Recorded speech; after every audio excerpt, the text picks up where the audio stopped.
इतक्या मोठ्या प्रमाणात स्वयंपाक मी एकटीने चुलीवरती आत्यांच्या मदतीने बनवला होता. नेहमी सगळी वाटणं वगैरे काढून आम्ही द्यायचो आणि आत्या भाजी फोडणी घालायच्या किंवा भाजी त्या बनवायच्या. पण यावर्षी पहिल्यांदाच ते काम माझ्याकडे दिलं होतं. त्या नॉनव्हेज खात नाहीत, त्याच्यामुळे त्या नॉनव्हेजकडे अजिबात पाहत नाहीत, बघत नाहीत.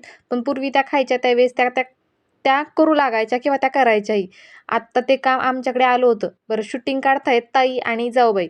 बाकी त्यांनीही खूप सारी मदत केली, पण त्यांना कॅमेऱ्यात यायला आवडत नव्हतं, त्याच्यामुळे त्या काही आल्या नाहीत.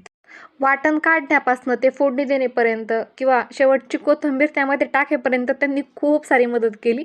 पण बऱ्यापैकी त्यांनी व्हिडिओ काढले, पण त्या कॅमेऱ्यात यायला तयार नव्हत्या. इतकी भाजी बनवली होती, जी चवीला खूप छान झाली होती. बरं, नेहमीच चुलीवरती स्वयंपाक केला जातो किंवा बनवला जातो, त्याच्यामुळे आमच्या इथे येणाऱ्या सगळ्या पाहुण्यांना तो बऱ्यापैकी आवडतो.